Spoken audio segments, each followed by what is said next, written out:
AB news पहलको यो विशेष श्रृङ्खलामा स्वागत छ। आदरणीय दर्शकवृन्द, म सुशील पाण्डे।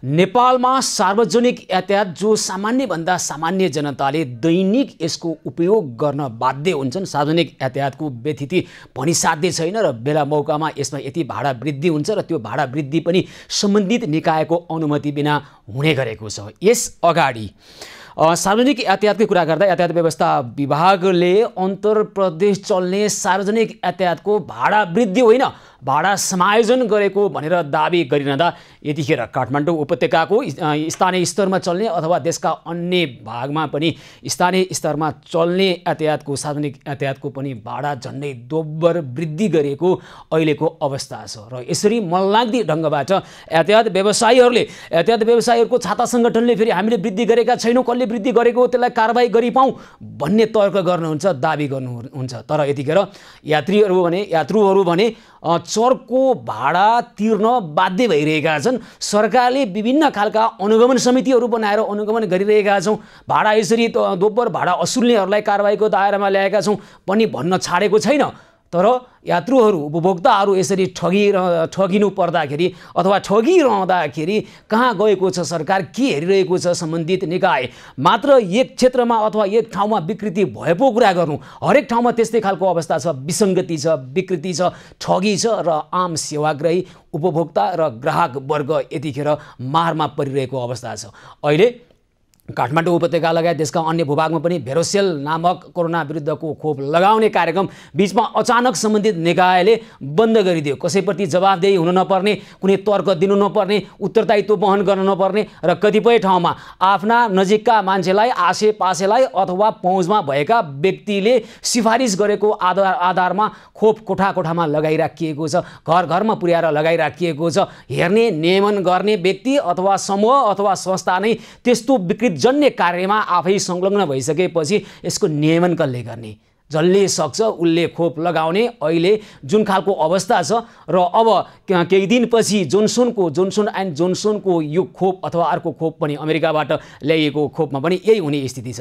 जति भन्दा पनि एउटै परिस्थिति। आजकै कुरा गर्ने हो भने सिभिल अस्पतालमा कर्मचारीहरूद्वारा खोप चोरी गरेर आफ्ना नजिकका मान्छेलाई, पहुँचवाला मान्छेलाई पनि मात्रै खोप लगाएका कुराहरू पनि आइरहेका छन्। यस विषयमा पनि हामी कुराकानी गर्छौँ र आज थुप्रै खालका यस्तै समसामयिक विषयमा आम जनताको चासो र सरकारसँग जोडिएका विषयहरूमा थुप्रै खालका समस्याहरू छन् र ती समस्यालाई समाधान गर्ने उपायसहित हामी यतिखेर उपस्थित भएका छौँ एबी न्युज पहलमा। र यतिखेर अन्तर्प्रादेशिक सार्वजनिक यातायातको मात्रै भाडा वृद्धि भएको भनेर सम्बन्धित निकाय यातायात व्यवस्था विभागले भन्दै गर्दा, त्यही खालको सूचना प्रवाहित गर्दै गर्दा काठमाडौँ उपत्यका लगायत अन्य लोकल भनिने स्थानीय स्तरमा चल्ने सार्वजनिक यातायातको भाडा पनि झन्डै दोब्बर बढिरहेको छ। यसको कारण के हो? हामी यो विषयमा कुराकानी गर्नका निमित्त नेपाल यातायात व्यवसायी राष्ट्रिय महासङ्घका वरिष्ठ उपाध्यक्ष विजय सुमारसँग पनि कुराकानी गर्छौँ। त्यसै गरी यातायात व्यवस्था विभागले आखिर के गरेको हो? स्थानीय स्तरमा चल्ने सार्वजनिक यातायातको पनि भाडा वृद्धि गरेको हो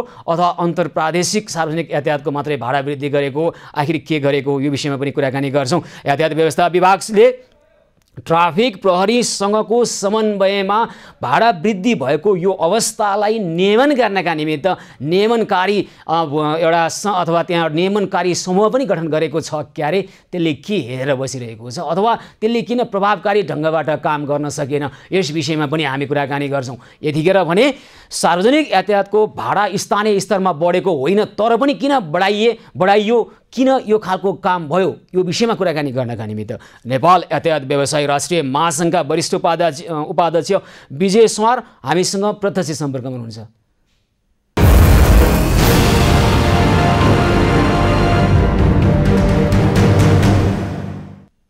हजुर विजयजी नमस्कार, कार्यक्रममा स्वागत छ यहाँलाई।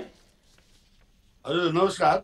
अब यातायात व्यवस्था विभागले गत असार 29 गतेबाटै लागू हुने गरी भनिएको छ होइन? अन्तर्प्रादेशिक सार्वजनिक यातायातको चाहिँ भाडामा 28% वृद्धि गरेको कुरो भएको थियो। त्यही अनुसारको सूचना हामीसँग पनि छ।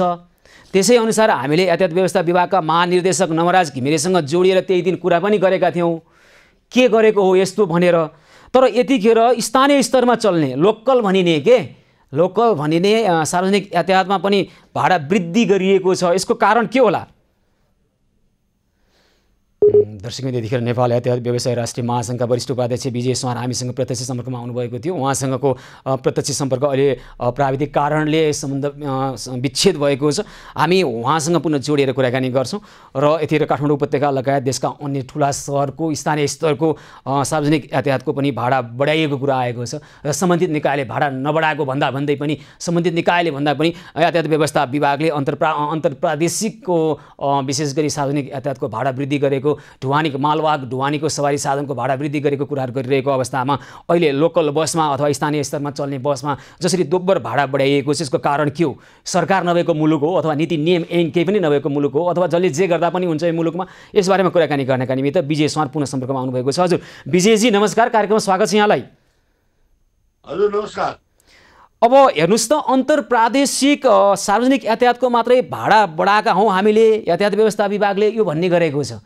स्थानीय स्तरको सार्वजनिक यातायातको हामीले भाडा बढाउने हामीसँग अधिकार पनि छैन, यो प्रदेशले गर्ने कुरा हो उहाँहरू भनिरहनु भएको छ। अहिले सम्बन्धित निकायले लोकल अथवा हुन्छ नि स्थानीय सार्वजनिक यातायातको भाडा वृद्धि नगरेको कुरो तपाईँ हामी सबैलाई जानकारी छ, तर पनि यात्रुहरू अहिले झन्डै दोब्बर भाडा तिर्न बाध्य भइरहेका छन्। काठमाडौँ उपत्यकाकै कुरा गर्ने हो भने के गरेको यो व्यवसायीहरूले भन्नुहोस् त? यस्तो यो सङ्घीय जुन चाहिँ यो प्र्याक्टिस चाहिँ नभएको अवस्था हो। हजुर हजुर विजयजी भन्दै हुनुहुन्थ्यो सङ्घीय अभ्यास नभएका कारणले गर्दा हो अथवा यातायात व्यवस्था विभागले भाडा बढाएपछि हाम्रो पनि बढाइदियो भन्ने खालको भ्रममा परेर गर्नुभयो, अथवा जानी पनि कतिखेर भाडा बढाउँ भनेर बस्नु भएको थियो, भाडा बढाइहाल्नु भयो कि के हो? यो बारेमा हामी कुराकानी गर्ने त प्रयास गरिरहेका छौँ। उहाँसँग अहिले प्राविधिक कारणले गर्दा केही समस्या आइरहेको छ, कुराकानी गर्न अलि अप्ठ्यारो भइरहेको छ। त्यसै गरी हामी महानगरीय ट्राफिक प्रहरी महाशाखाका प्रवक्ता सञ्जीव शर्मा दाससँग पनि कुराकानी गर्छौँ। आखिर ट्राफिक प्रहरीले अथवा यातायात व्यवस्था विभागको अनुगमन समिति छ जुन भाडा वृद्धि भएको अथवा भाडामा आउने यस्तो खालका विकृतिहरू अथवा यात्रुहरूलाई परेको ठगीजन्य कार्यको नियन्त्रण र नियमन गर्ने कुन निकाय हो? त्यो निकायले कसरी प्रभावकारी ढङ्गबाट काम गर्न किन सकिरहेको छैन? यदि सकिरहेको थियो भने यो खालको समस्या नआउनु पर्ने हो। प्रत्येक समय यस्तो आइरहेको छ। सार्वजनिक यातायातको कुरा गर्ने हो भने यो भित्र भएका विभिन्न खालका सेवा र सुविधाको गुणस्तरको वृद्धि कहिले पनि नहुने जुन खालको एउटा दयनीय अवस्थामा सार्वजनिक यातायात चलिरहेको छ, र त्यसमै मात्रै अब भाडा वृद्धि हुने अथवा ग्राहकले यात्रुले चाहिँ भने जति भाडा तिर्नुपर्ने तर त्यहाँबाट पाउने पर्ने खालको भाडा अनुसारको सेवा सुविधा भन्ने नपाउने खालका गुनासोहरू पनि हामीलाई आइरहेका छन्। यसबारेमा सार्वजनिक यातायात सुधार्नका निमित्त के गर्नुपर्छ यो बारेमा हामी कुराकानी गर्ने प्रयास गरिरहेका छौँ। विजय सुवार हामीसँग अहिले प्रत्यक्ष सम्पर्कमा हुनुहुन्छ, उहाँ पुनः सम्पर्कमा आउनुभएको छ। हजुर विजयजी, हजुर विजयजी मलाई सुनिरहनु भएको छ यहाँले? ल अब के गरेको त यहाँहरूले भन्नुहोस् त? सार्वजनिक यातायात अन्तर्प्रादेशिकको मात्रै भाडा बढेको भनेर यातायात व्यवस्था विभागले भन्दै गर्दा काठमाडौँ उपत्यका लगायत देशका ठुला सहरहरूमा लोकल बसहरूको पनि भाडा बढे, किन यस्तो भयो? यो चाहिँ कन्फ्युजन भएको चिज हो। पहिला चाहिँ के हुन्थ्यो भन्दाखेरि केन्द्रीय सरकारले तय गरेको भाडा नै लागू हुने गर्थ्यो। यो पहिलोचोटि हो यो चाहिँ यो वस्तुस्थितिमा गएको हो। हाम्रो यातायात चाहिँ 3 तहमा बाँडिएको छ अहिले, एउटा सङ्घीय रूपमा, एउटा प्रादेशिक रूपमा, एउटा स्थानीय रूपमा। त्यो हुनाले चाहिँ यो कन्फ्युजन भएको हो। यो हुनाले यो सङ्घीयता जुन हिसाबले गयो, यो नियम कानुन, यो यातायातलाई यत्रो सानो देशमा त्यसमाथि पनि ट्रान्सपोर्ट 3,50,000 चाहिँ गाडीलाई म्यानेज गर्नको लागि यो यत्रो चाहिँ डिस्ट्रिब्युसन हुनुपर्ने आवश्यकता थिएन। यो चाहिँ के भन्दाखेरि यो कमजोरीको कारणले सही किसिमको चाहिँ मेसेजहरू नगएको कारणले गर्दाखेरि यो कन्फ्युजन भएको छ। अहिले भटाभट चाहिँ जस्तो सुदूरपश्चिम प्रदेशले चाहिँ स्थानीय रुटको पनि भाडा तय गरिसकेको हामीले सूचना पाएका छौँ। त्यसरी बिस्तारै चाहिँ तय हुँदै गएको छ। तर एउटा कुरा के हो भन्दाखेरि तपाईँले भनेको सही हो, यो चाहिँ प्रादेशिक रूपमा मात्र सङ्घीय सरकारको अधिकार भएको कारणले गर्दा त्यो मात्र तय भएको हो। तर अरू भाग यो चाहिँ हाम्रो यातायातमा पहिलोचोटि चाहिँ यो प्र्याक्टिस भएको कारणले यो कन्फ्युजन भएको छ। त्यो हुनाले यो कन्फ्युजन हटाउनको लागि यथाशीघ्र सङ्घीय सरकारले चाहिँ सोही बमोजिमो चाहिँ भाडा निर्धारण गरिदियो भने सबैको लागि चाहिँ राहत हुन्छ। होइन, अहिले स्थानीय स्तरको अथवा स्थानीय तहमा चल्ने लोकल बस भनिने सार्वजनिक यातायातको भाडा बढेको होइन नि त? होइन, त्यही त त्यो स्पष्ट भन्नुहोस् न। अहिले निर्णय त के होला पछिको कुरो हो। अहिले चाहिँ स्थानीय स्तरमा चल्ने सार्वजनिक यातायातको भाडा वृद्धि भएको छैन, यो कुरा सही हो। तपाईले कन्फ्युजन भन्नुभयो भनेपछि व्यवसायीहरूलाई चाहिँ हैन बुझ्यो, अन्तर्प्रादेशिकमा भयो र स्थानीय स्तरमा भनिरहेको छु। लोकल भनिने सार्वजनिक सवारी साधनको अहिले भाडा वृद्धि भएको होइन। लोकल बसहरूले, लोकल सार्वजनिक यातायातले अहिले भाडा बढाएर लिनु भएन, कुरो यति हो अहिलेलाई, होइन? हो, यो तपाईले भनेको कुरा चाहिँ सही हो। अब के गर्ने त भन्नुस् त? तपाईहरु कन्फ्युजन भइयो भन्दैमा यात्रीसँग एउटा कुरा के हो बुझ्नुपर्छ हामीले भन्दाखेरि, यो नयाँ प्र्याक्टिस भएका कारणले गर्दाखेरि चाहिँ यो एकैचोटि मैले अहिले फेरि अनुरोध गरेँ, यो चाहिँ जुन नीति, यातायातको नीति भनेको त त्यही नै गलत छ। 3 लाख 4 लाख हाराहारी सवारी साधनलाई यसरी विभाजित गरिदियो कि 3 सरकारमा विभाजित गर्दै हुनाले यो कन्फ्युजन भएको। सर सुन्नुस् न, यातायात व्यवस्था विभागले स्पष्ट भनिरहेको छ। हामीले पनि त्यही दिन यातायात व्यवस्था विभागकै महानिर्देशक नवराज घिमिरेलाई ल्याएर सोधेका छौँ, यो भाडा कसको बढेको? उहाँले स्पष्ट भन्नुभएको छ अन्तर्प्रादेशिक भाडा बढेको हो, अहिले यो लोकल भनिने सार्वजनिक यातायातमा भाडा बढेकै होइन। अनि सार्वजनिक मिडिया र सञ्चार माध्यमबाट आएको छ, सामाजिक सञ्जालमा पनि त्यही कुरो आएको छ। अनि तपाईहरु कन्फ्युजन भयो भनेर भाडा बढ्ने कुरालाई अब निर्णय गरेर बढाउनु पर्दा अझै राम्रो हुन्थ्यो भन्ने तर्क गरेर हुन्छ भने अहिले त लिनु भएन नि त। अहिले नै लिनु भएन बढेको भाडा, होइन भन्ने कुरो होइन। अहिले भाडा बढेको छैन, लिनु भएन, भोलिदेखि नै अहिले पनि लिनु भएन। एउटा कुरा के बुझ्नुपर्छ भन्दाखेरि हामीले, म फेरि रिपिट गरिरहेको छु, यही चिजलाई रिपिट गरिरहेको छु हैन। यो हाम्रो लागि पहिलो प्र्याक्टिस हो। आजसम्म यत्रो चाहिँ सार्वजनिक यातायात सञ्चालन भएको यत्रो वर्षमा यो सङ्घीय प्र्याक्टिस पहिलोचोटि यो देशमा हुँदैछ र यो कन्फ्युजन भएको छ। पहिला के हुन्थ्यो भन्दाखेरि बुझिया छ क्या, पहिला के हुन्थ्यो नि थाहा छ, अहिले के भयो नि थाहा छ, तर कन्फ्युजन भएको भनेर ऐन नियमको उल्लङ्घन गर्न पाइन्छ? तपाईँ कुनै कानुन मिच्नुहुन्छ अनि म त कन्फ्युज भएँ, मलाई ज्ञानै थिएन भनेर तपाईँलाई कानुन मिचेको कुरामा कसैले पनि त्यसलाई जायजीकरण गर्न मिल्दैन। विजयजी मलाई सुनिरहनु भएको छ यहाँले? नेपाल यातायात व्यवसाय राष्ट्रिय महासङ्घका वरिष्ठ उपाध्यक्ष विजय सुवार यतिखेर हामीसँग कुराकानी गर्दै हुनुहुन्थ्यो। केही अगाडि यातायात व्यवस्था विभागले अन्तर्प्रादेशिक सार्वजनिक यातायातको सवारी अथवा भाडा वृद्धि गरेको छ, त्यही अनुसार अहिले लोकल लेभलमा अथवा स्थानीय स्तरमा पनि सार्वजनिक यातायातको भाडा बढेको कुरो आइरहेको छ। अहिले भाडा बढेको छैन स्थानीय स्तरमा, त्यो भाडा नतिर्नका निमित्त हामी यात्रीहरूलाई आग्रह गर्छौँ, ग्राहकहरू अथवा सार्वजनिक यातायातको जो सेवाग्राही हुनुहुन्छ उहाँहरूलाई हामी आग्रह गर्छौँ। अहिले काठमाडौँ उपत्यकामा पनि स्थानीय स्तरको सार्वजनिक यातायातको भाडा बढेको छैन। तपाईँ एक ठाउँबाट अर्को ठाउँमा जानको लागि अन्तर्प्रादेशिक स्तरमा मात्रै सार्वजनिक यातायातको भाडा वृद्धि भएको हो। यो कुरा हामीले बुझाउन सकेनौँ भनिरहनु भएको छ। नबुझ्दा फाइदा हुन्छ भने किन बुझ्ने? 15 रुपियाँ लिएको ठाउँमा अहिले 30 रुपियाँ लिइरहेको अवस्था छ, 25 रुपियाँ लिइरहेको अवस्था छ। काठमाडौँ उपत्यकाकै सार्वजनिक यातायातको भाडाको कुरा गर्ने हो भने नबुझ्दा झन्नै दोब्बरमा आफ्नो शुल्क उठ्छ भने किन बुझ्नु पर्यो? नबुझ्दा फाइदा रहेछ। तर बुझिएको छैन, बुझिएन भनेर यसरी यात्रीहरूलाई ठगी गर्न मिल्दैन।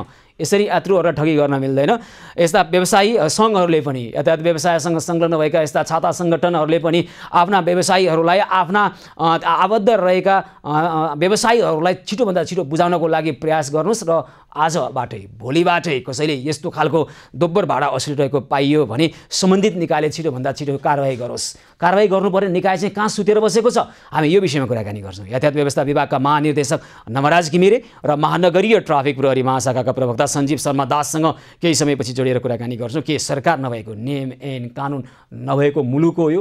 जसले जे गरे पनि हुने हो अथवा जे गर्दा पनि कसैले कारवाही नगर्ने खालको कस्तो खालको संयन्त्र हो? सम्बन्धित निकायले के हेरिरहेको छ? आम जनताहरू अथवा सर्वसाधारण यसरी ठगिरहेका छन् र ठगीमा पर्नुपर्ने बाध्यता छ। कारण के भन्दा कन्फ्युजन भइयो रे हो, यसो भनेर पनि ठगी गर्न मिल्छ। ऐन बुझिन, कानुन बुझिन भनेर अहिले ग्राहकसँग अथवा सार्वजनिक यातायातका सेवाग्राहीसँग दोब्बर भाडा असुल्न छोडौँ तुरुन्त र यसलाई कारवाहीको दायरामा ल्याउँ र भाडाको समायोजन गर्ने सम्बन्धित निकायले अथवा सरकार संस्थाहरूले मिलेर के गर्नुपर्ने हो त्यसमा निर्णय गर्नुपर्ला। त्यो छुट्टै बहसको विषय हो। अहिले ग्राहकमाथि भइरहेको ठगीको अन्त्य हुनुपर्छ। यस विषयमा केही समय पछाडि सम्बन्धित सरकार निकायका अन्य व्यक्ति र संस्थाहरूसँग पनि हामी कुराकानी गर्छौँ। एभेन्यूज पहलमा यी र यस्तै खालका थुप्रै समस्या र समस्या समाधानका उपायसहित हामी पुनः आउनेछौँ। एभेन्यूज पहल निरन्तर जारी रहनेछ, हामीसँगै रहनुहोला।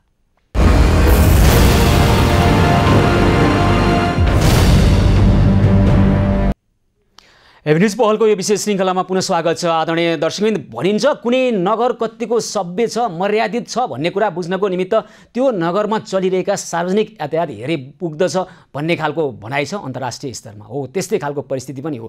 तर काठमाडौँको कुरा गर्ने हो भने, काठमाडौँ उपत्यकाको अथवा देशका ठुला सहरहरूको कुरा गर्ने हो भने सार्वजनिक यातायातको विकृति र सार्वजनिक यातायातको यो परिस्थिति देख्ने हो भने दया लाग्छ। यो स्थितिमा सार्वजनिक यातायातलाई किन राखिराखे होला? यसलाई के यसको उन्नति गर्न सकिन्न थियो? यसको उन्नयन गर्न अथवा यसलाई समृद्ध बनाउन अथवा यसलाई सभ्य बनाउन, मर्यादित बनाउन सकिन्न थियो र सकिन्थ्यो, तर सम्बन्धित निकायले त्यो गर्न पहल गरे पो सकिन्थ्यो।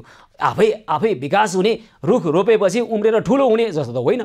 यो मानिसले बनाएका यस्ता खालका पद्धतिलाई मानिसले नै सुधार्नु पर्ने हो। र अहिले सार्वजनिक यातायातको भाडा बढेको हो अन्तर्प्रादेशिक स्तरमा, तर लोकल बस भनिने सार्वजनिक यातायातहरूमा, लोकल सार्वजनिक यातायातमा पनि भाडा वृद्धि गरिएको छ। कुरो के रहेछ भन्दा बुझिएन रे कुरो। नबुझ्ने गरी सम्बन्धित निकायले कसरी यो सूचना सम्प्रेषण गरेको होला, के हो स्थिति, यो बारेमा कुराकानी गर्नका निमित्त यतिखेर हामीसँग प्रत्यक्ष सम्पर्कमा हुनुहुन्छ यातायात व्यवस्था विभागका महानिर्देशक नमराज घिमिरे। हजुर नमराजजी नमस्कार, कार्यक्रममा स्वागत छ यहाँलाई। हजुर धन्यवाद। तपाईसँग अस्ति पनि मेरो कुराकानी भएको थियो, तपाईँले स्पष्ट भन्नुभएको छ, तपाईँहरूको सूचना मेरो हातमा छ, अन्तर्प्रादेशिक भाडा समायोजन भन्नुभएको छ तपाईँले सार्वजनिक यातायातको, है। तर यतिखेर स्थानीय स्तरका सार्वजनिक यातायातहरू, लोकल बस, लोकल सार्वजनिक यातायातको पनि भाडा वृद्धि भएको छ। अहिले 15 रुपियाँ हिजोसम्म तिरिरहेकोले 25 रुपियाँ माग्न थालेका छन् यहाँका बसहरूले, सार्वजनिक यातायातले। के गरेको यो?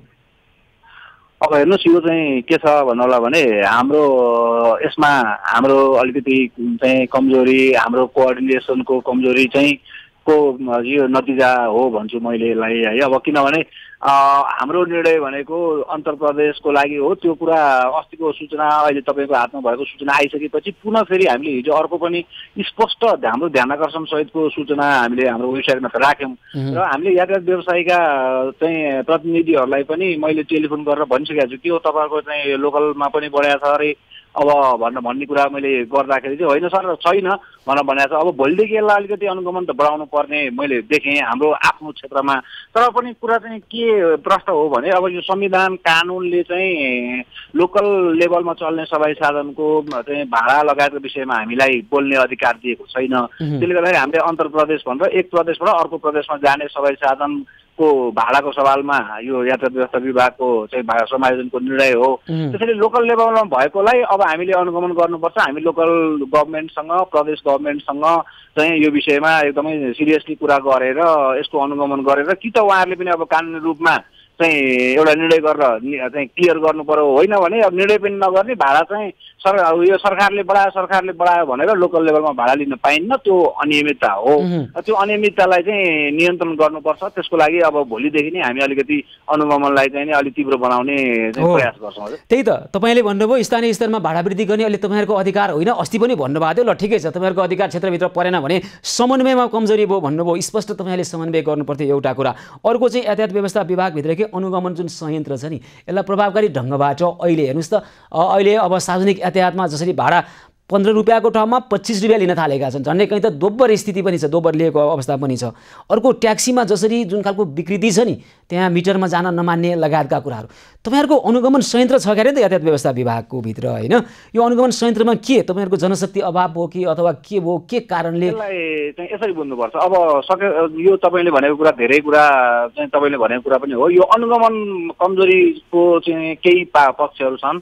जस्तै तपाईँले भनेको एउटा हाम्रो जनशक्ति कमी नै हो। अहिले तपाईँको यो संहिता पछाडि यातायात व्यवस्था विभाग खुम्चिएर जम्मा 14 जना कर्मचारीको चाहिँ विभाग भएको छ। विभागभित्र जम्मा 14 जना कर्मचारी भनेपछि यो चाहिँ अवश्य तपाईँ बुझिहाल्नुहुन्छ। त्यस्तै अब हाम्रो अरू चाहिँ कुरा छ। अब ट्राफिक प्रहरीसँगको समन्वयको कुरा छ। अब ट्राफिक जनशक्ति पनि उहाँहरूको बारम्बार गुनासै त्यही छ कि चाहिँ वर्षौँदेखि हामीलाई ट्राफिक जनशक्ति वृद्धि गरिएन, हामीलाई गाह्रो हो भन्ने उहाँहरूको पनि भनाइ छ। र मेजर कुरा चाहिँ अब यातायात सम्बन्धी सम्पूर्ण राजस्व लगायतका कुराहरू, अधिकारहरू तल्लो तहमा गइसकेपछि स्थानीय तहहरूले पनि यो अनुगमन संयन्त्रलाई काठमाडौँ, स्पेसली काठमाडौँ महानगरपालिकाले पनि गर्नुपर्ने छ।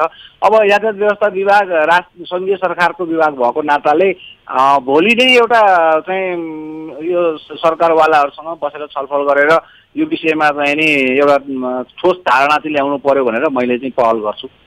अनि अनुगमन किन फितलो भयो? तपाईँले भने जस्तै जनशक्ति अभावकै कारणले अनुगमन फितलो भइरह्यो? जनशक्ति अभाव पनि हो। अर्को अलिकति यातायात व्यवस्था विभागलाई कानुनी समस्या पनि छ।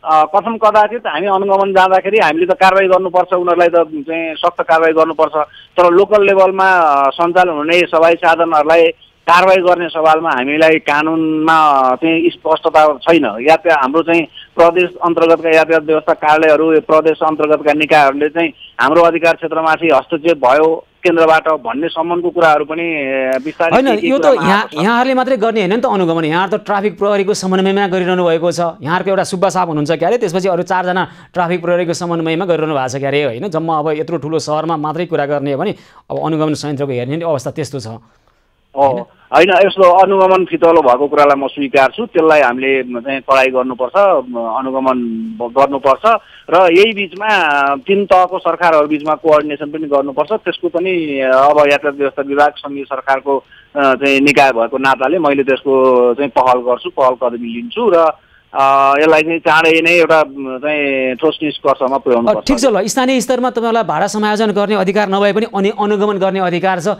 आजदेखि नै, आज साँझ अथवा भोलि बिहानदेखि नै जसरी दोब्बर भाडा लिइराखिएको छ काठमाडौँ उपत्यका लगायत देशका ठुला सहरमा सार्वजनिक यातायातको, यो भाडा लिन छोड्नु पर्यो क्या। भाडा समायोजन भएपछि बढेपछि एउटा कुरा लिने हो भने कानुन बनाएर नीति नियम निर्णय गरेर लिनु पर्यो। नलिने चाहिँ अराजक तरिकाले आफू खुसी चाहिँ निर्णय त्यो गर्न पाइँदैन, यातायात व्यवसायीहरूले पनि गर्न पाइँदैन।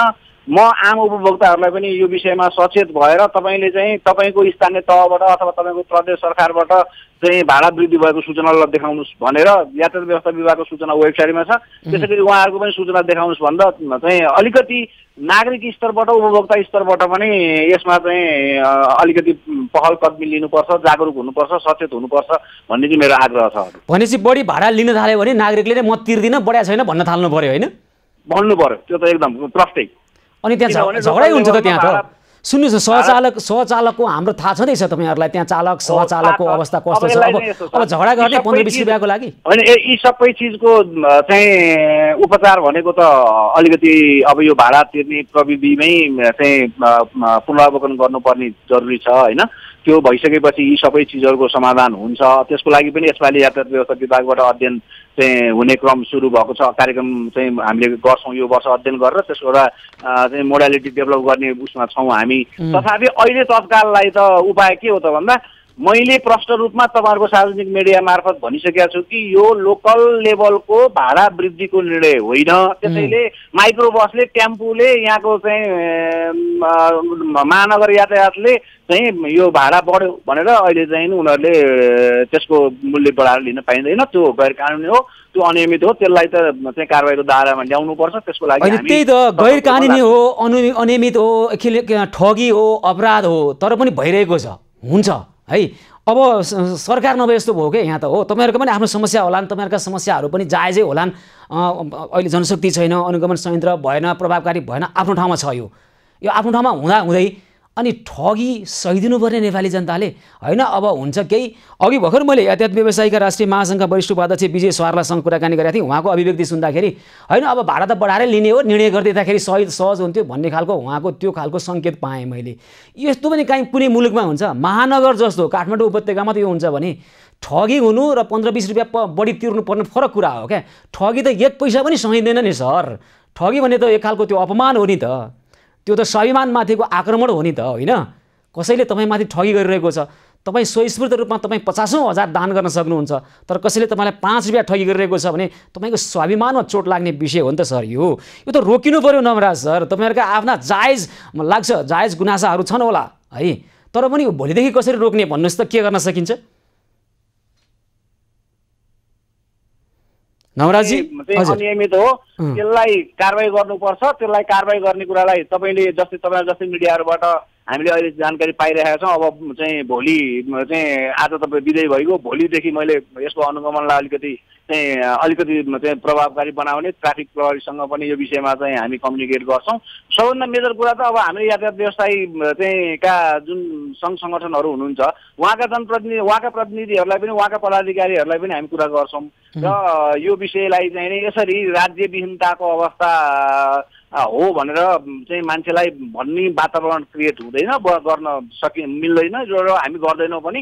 र भोलिदेखि अनुगमन प्रभावकारी बनाउँछौँ। सँगसँगै यदि अब प्रदेश तथा स्थानीय तहले पनि तपाईँहरूले यो छिटो यो निर्णय विषयलाई टुङ्ग्याउनु पर्छ भनेर पनि हामी चाहिँ कुरा गर्छौँ। र यदि कसम कदाचित यो विषय यसरी गयो होइन, प्रदेशले त अहिले भाडा वृद्धि गरेका छैन, अब के गर्ने त छोडिदिनु पर्यो। होइन, भोलि नै गम्भीरतापूर्वक चाहिँ होइन नमराजी, प्रदेशले त अहिले भाडा वृद्धि गरेका छैन, भाडा समायोजन गरेका छैन, उसलाई के भन्ने, अहिले जे छ ऐन, अहिले जे अवस्था त्यसलाई कार्यान्वयन गर्नु पर्यो क्या। प्रदेशलाई त अब यातायात व्यवसायहरूले भन्लान् भाडा बढाउनु पर्ने स्थिति छ भने त्यहाँ छलफल होला, त्यो उनीहरूको कुरा छोडिदिउँ, त्यतिर हामी प्रवेश नगरौँ। हाम्रो कुरो त भाडा वृद्धि भएको छ भने लिने हो, वृद्धि भएको छैन भने लिन नपाउने स्थिति हो, लिइरहेको छ भने कारवाही गरौँ त्यस्ता ठगहरूलाई। कुरो सकिएन, यति होइन कुरो त।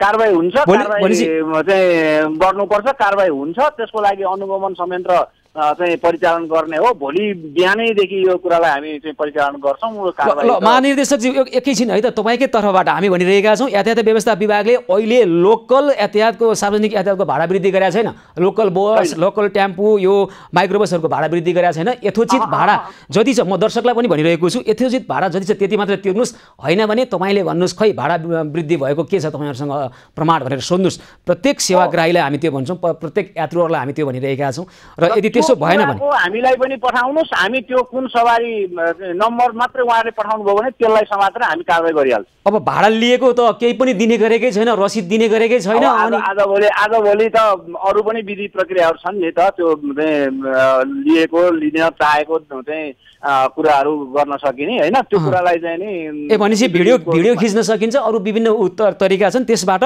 अनि कहाँ गर्ने त, तपाईँहरूलाई कसरी सम्पर्क गर्ने त नमराजी?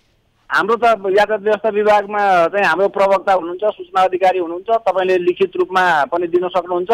त्यहाँ टेलिफोन गरेरै पनि चाहिँ गुनासोहरू टेलिफोन चाहिँ सहिलो हुन्छ, लिखित त गाह्रो होला। टेलिफोन चाहिँ भन्नुहोस् त सूचना अधिकारीको। वेबसाइटमै चाहिँ टेलिफोन, हाम्रो सूचना अधिकारीको टेलिफोन नम्बर वेबसाइटमै उपलब्ध छ। वेबसाइट तपाईँलाई अहिले छैन, थाहा छैन होइन, हामी त्यही खोजौँ। मैले कन्ठ अर्को यसो गरौँ त, ट्राफिक प्रहरीको 103 मा पनि खबर गर्दा हुन्छ होला नि त?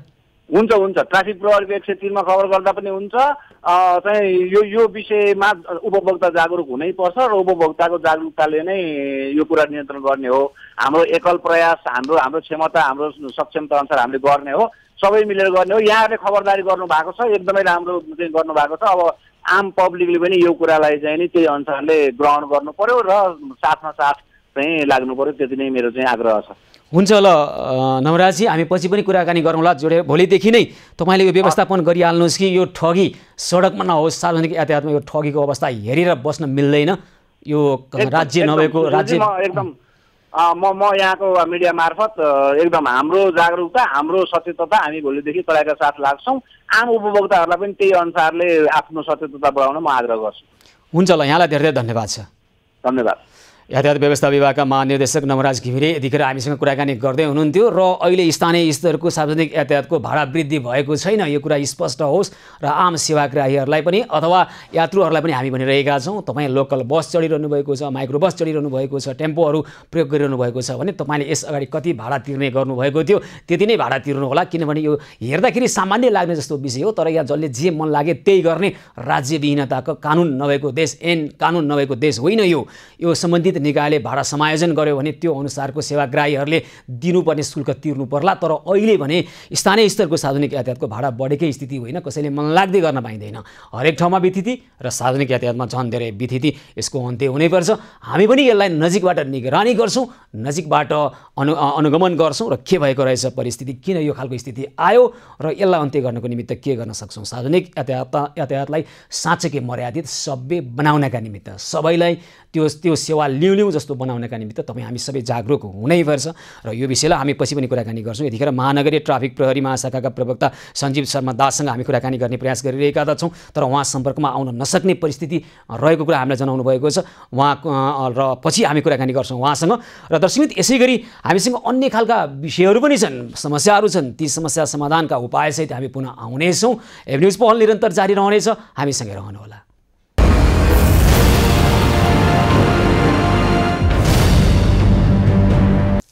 एभिन्युज पहलको यो विशेष श्रृङ्खलामा पुनः स्वागत छ आदरणीय दर्शकवृन्द। यतिखेर कोरोना विरुद्धको भेरोसेल खोप सरकारले खोप लगाउने कार्यक्रम ल्याएर अहिले कार्यक्रम चलिरहेको थियो र केही समय अगाडि नै अब यो कार्यक्रमको पुरा समय खोप नलगाइकन बिचैमा स्थगन भएको छ। यस अगाडि पनि यस्तै भएको थियो। कोरोना खोप लगाउनका निमित्त मानिसहरू अहिले लाइन लागिरहेको परिस्थिति छ। कतिखेर खोप पाइएला र सङ्क्रमणको जोखिमबाट आफूलाई बचाउन सकिएला भन्ने खालको स्थिति छ।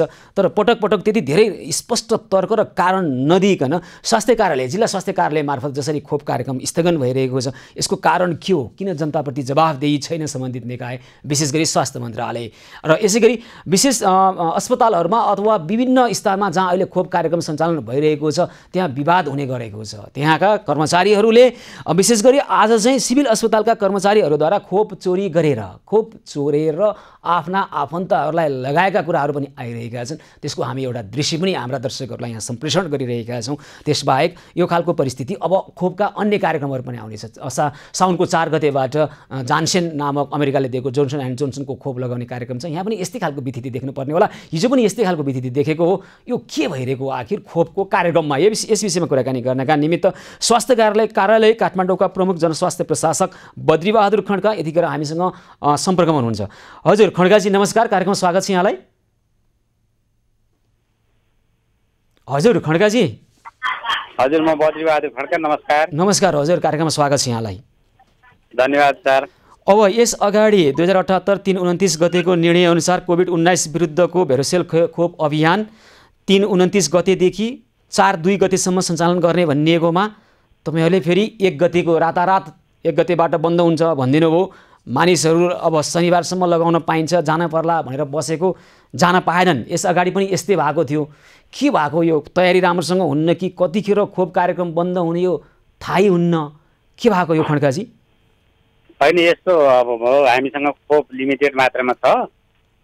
हामीले चाहिँ अब 5 दिन खोप लगाउने भनेर स्केड्युल निकालेकै हो।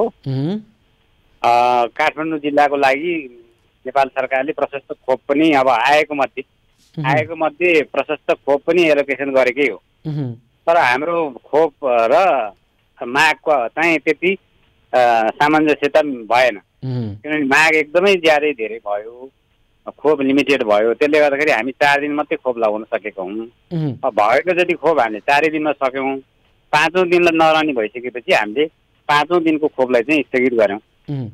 तर अब खोप यसरी लाइन लागेर त्यहीँ गएर पर्खेर लाउने भन्दा पनि घर घरमा खोप लगाउनका लागि लगिएको, कतिपय स्थानमा बेचबिखनमा पनि परेको खोप, कतिपय स्थानमा त्यही खोप केन्द्रमा पनि पहुँचवालाहरूले सेटिङ मिलाएर लगाइरहेका थुप्रै खालका तथ्य प्रमाणहरू हामीसँग सुरक्षित छन्। बद्रीजी, यो गरे चाहिँ के नि? हजुर, यो अब मैले पनि अब यो खोप केन्द्रहरूको रिपोर्टहरू लिँदाखेरि सुनेको छु, मलाई भनेका छन् होइन। तर यस प्रकारको गतिविधि नगर्नको लागि हामी स्वास्थ्य कार्यालयबाट, जिल्ला प्रशासन कार्यालयबाट, स्वास्थ्य मन्त्रालयबाट, स्वास्थ्य विभागबाट सबैबाट निर्देशन भएको छ, निर्देशन गरिएको छ। अब तथापि केही ठाउँहरूमा यस्तो किसिमको घटना भएको देखिएको छ। हामीले होइन, यो त तपाईँहरूले त अब अनुरोध गर्ने होइन नि त। यस्तो खालको घटना हुनै नदिने हो। कथम कदाचित यस्ता घटना भयो भने कारवाहीको दायरामा ल्याइहाल्नु पर्ने होइन भने हामी सिभिल अस्पतालको एउटा दृश्य देखाइरहेका छौँ। सिभिल अस्पतालमा कर्मचारीहरूद्वारा खोप चोरी गरेर नजिकका पहुँचवालाहरूलाई लगाइएको र त्यस्तो यसो भयो, यहाँ चाहिँ विकृति भयो भनेर जसले आवाज उठाइएको छ, प्रहरी लगाएर उनीहरूलाई नै पक्राउ गरिएको कुरा आइरहेको छ। के भएको यो?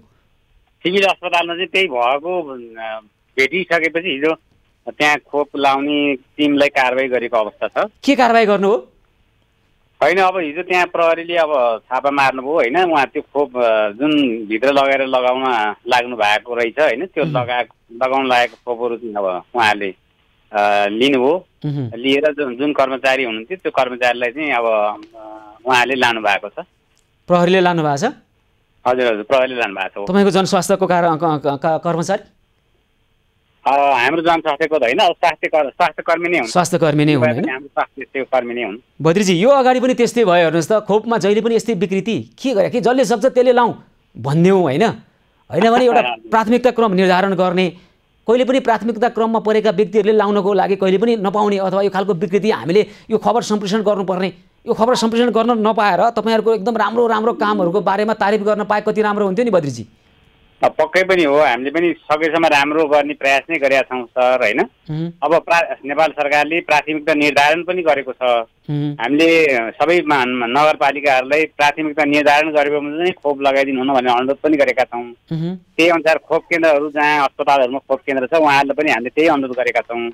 कथन कदाचित कुनै कुनै अस्पतालमा यस्तो घटनाहरू हुनुभएको छ। अब भविष्यका भनौँ न यस पछिका जुन खोप कार्यक्रमहरू छन् त्यसमा यो घटना दोहोरिन नदिने प्रयास हाम्रो चाहिँ एकदमै। अब 4 गतेबाट जोन्सन एन्ड जोन्सनको खोप लगाउने भन्ने यहाँ छ होइन, यो जानसेन नामक अमेरिकाले दिएको। हजुर हजुर हो। 15 लाख डोज आछ के अरे। अब यो त 15 लाखलाई 1 डोज लगाए पुग्नेलाई 15 लाखले पाउँछन्। 15 लाखले नै पाउँछन् हजुर होइन त।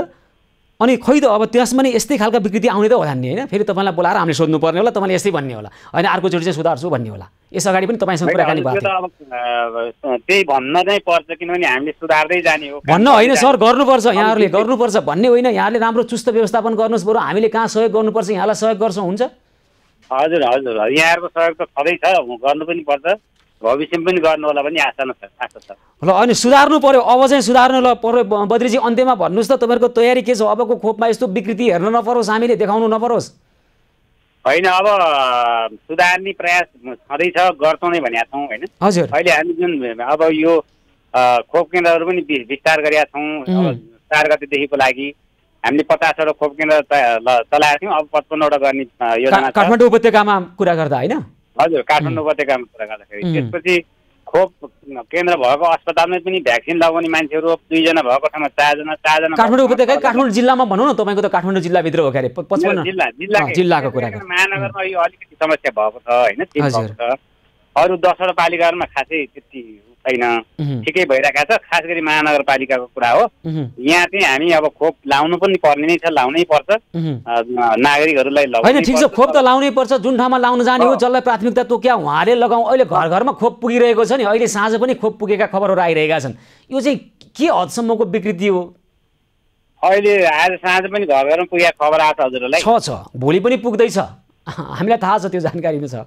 त्यही त हामी कहाँ त्यस्तो खालको एभिडेन्स नै छैन सर। हिजो जुन निजामतीको त्यहाँ अब त्यहीँ हस्पिटलले भएको हुनाले हाम्रो कुनै संयन्त्रले थाहा पाएर त्यहाँ झ्याप प्रहरीको सहायताबाट हामीले गरेकै हो होइन।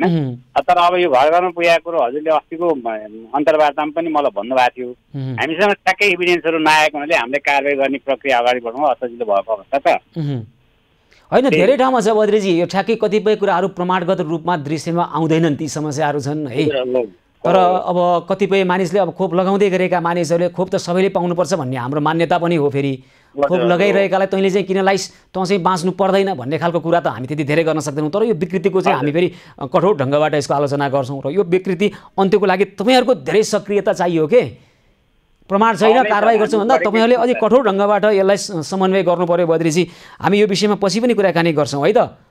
धन्यवाद। हस् ल, यो खालको विकृति नहोस्। स्वास्थ्य कार्यालय काठमाडौँका प्रमुख जनस्वास्थ्य प्रशासक बद्रीबहादुर खड्कासँग यतिखेर हामी कुराकानी गर्दैथ्यौँ र अहिले खोप कार्यक्रममा थुप्रै विकृतिहरू आइरहेको छ। पहुँचावालाले लगाउनेदेखि घरमै मगाएर लगाउनेसम्मका कामहरू भइरहेका छन्। बिक्रीमा छ खोप, त्यो अधिकांश खोपहरू त बिक्रीमा भएका खोपहरू भारतबाट अवैधानिक तरिकाबाट तस्करी मार्फत आउने नक्कली खोपहरू पनि हो भन्ने कुरा पनि आइरहेको छ। यस विषयमा पनि हाम्रा संवाददाताहरूले नजिकबाट हेरिरहनु भएको छ। यो विषयमा पछि पनि कुराकानी गर्छौँ। दर्शकवृन्द, यतिखेर भने त्रिभुवन विश्वविद्यालयका विद्यार्थीहरूले अब साउन 10 गतेबाट सुरु हुने परीक्षा, विशेष गरी मानविकी संकायको स्नातक तहका विद्यार्थीहरूले हामीलाई गुनासो गर्नुभएको छ। यो खालको अहिले जुन खालको भौतिक उपस्थितिमै परीक्षाहरू लिने त्रिभुवन विश्वविद्यालयको तयारी छ भन्ने कुरा छ। यो विषयमा धेरै विद्यार्थीहरूले हामी भौतिक उपस्थितिमा परीक्षा दिन सक्दैनौँ, अनलाइन मार्फतबाट वैकल्पिक तरिकाबाट परीक्षा लिइयोस् भन्ने उहाँहरूले तर्क गरिरहनु भएको छ। यो विषयमा कुराकानी गर्नका निमित्त एकजना विद्यार्थी आफ्नो गुनासो लिएर आउनुभएको छ र हामी उहाँसँग कुराकानी गर्छौँ। त्यस पछाडि उहाँको गुनासो के हो बुझेर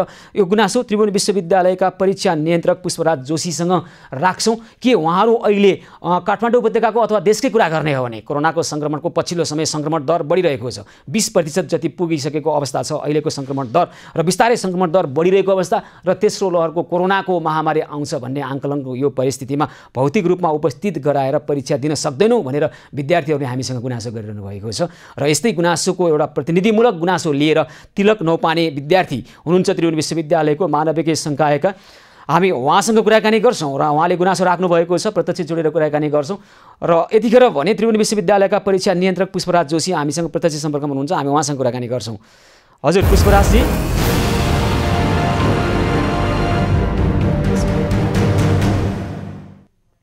हजुर जोशीजी नमस्कार, कार्यक्रममा स्वागत छ यहाँलाई। हजुर मलाई सुनिरहनु भएको छ यहाँले? सुनिरहेको छु। हजुर नमस्कार, कार्यक्रममा स्वागत छ। नमस्कार नमस्कार। हजुर ल, त्रिभुवन विश्वविद्यालयको यहाँ मानविकी संकायका केही विद्यार्थीहरू उहाँहरू के भनिरहनु भएको छ भने साउन 10 गतेदेखि भौतिक उपस्थितिमा परीक्षा लिने जुन तयारी त्रिभुवन विश्वविद्यालयले गरिरहेको छ, भौतिक रूपमा उपस्थित हुन हामी सक्दैनौँ किनभने कोरोनाको संक्रमण दर बढिरहेको छ, अन्य वैकल्पिक तरिकाबाट परीक्षा लिइयोस् भन्ने उहाँहरूको माग छ।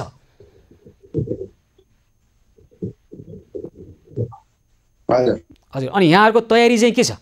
अब भाइ बहिनीहरूलाई हजुर यसको रिप्लाई दिउँ? हजुर हेलो हजुर हामी सुनिरहेका छौँ, कृपया जोशीजी यसको प्रत्युत्तर दिइहाल्नु। हजुर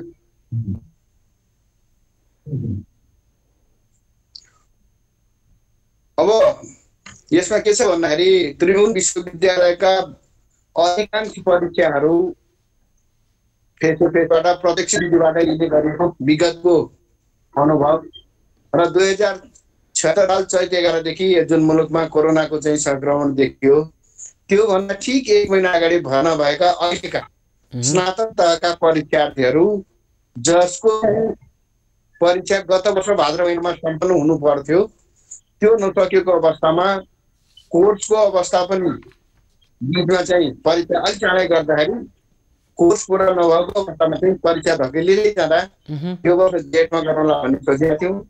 जेठमा फेरि दोस्रो लहरको प्रकोप आयो जसले गर्दाखेरि हामी 2-3 महिना पछाडि धकेल्न पुग्यौँ र यसको लागि हामीले चाहिँ पक्कै पनि त्यो विद्यार्थीहरूले वैकल्पिक विधिको सुरु गर्नु भएको छ, यो गर्नुपर्छ। त्यसको लागि सुरुवातको रूपमा हामी चाहिँ परीक्षा आवेदन फारम हिजो 1 गतेसम्म पनि विद्यार्थीहरूले भर्न नसकेको अवस्था छ, अनलाइन भएका थिए। विद्यार्थी भाइ बहिनीहरूको भनाइ के हो भने अब सिधै क्याम्पसलाई जिम्मा देऊ घर सानोतिनो थोरै विद्यार्थी भएको क्याम्पसमा 1 महिनाभित्र सम्भव हुन सक्छ।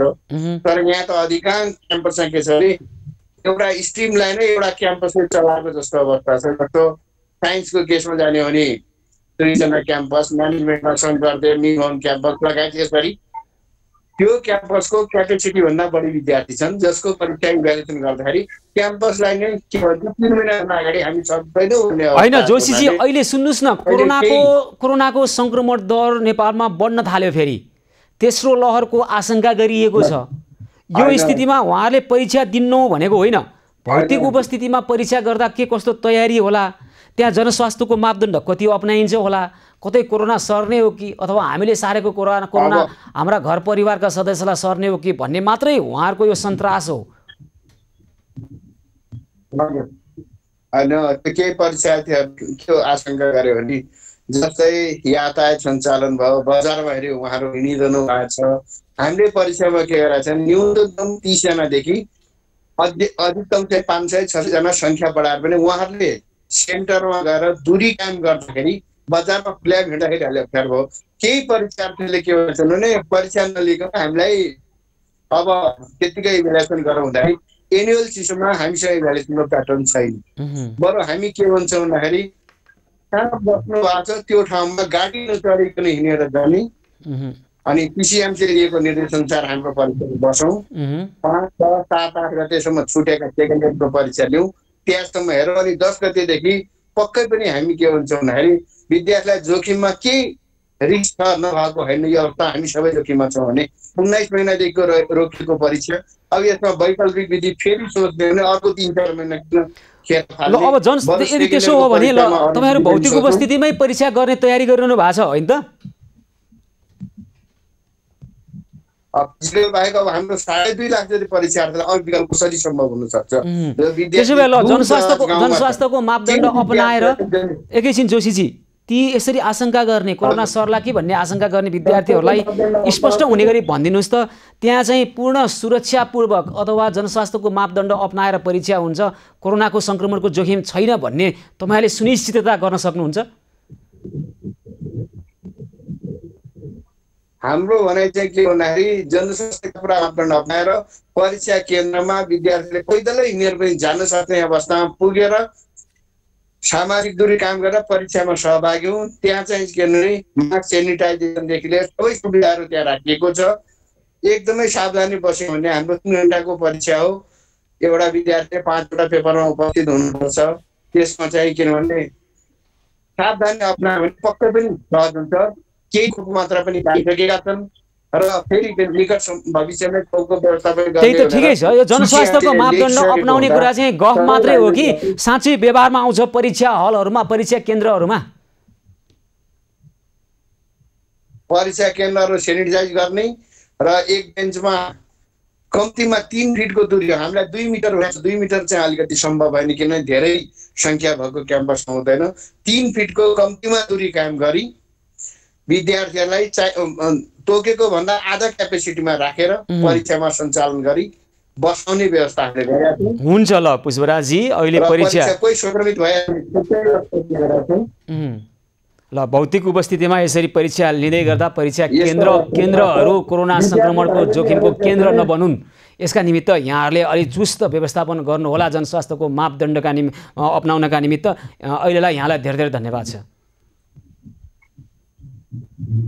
हस्, धन्यवाद। हस्।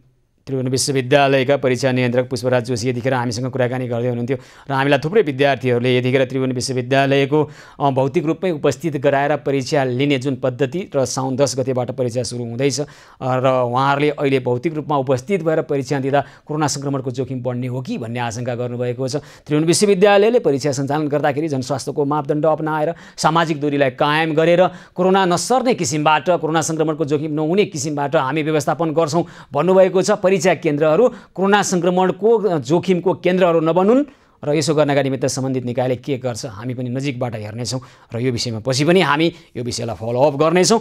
र दर्शकवृन्द, आज हामीसँग थुप्रै अन्य खालका विषयहरू पनि बाँकी नै छन्, तर समय अभावका कारणले हामीसँग आएको रौतहटबाट एउटा समस्या आएको छ।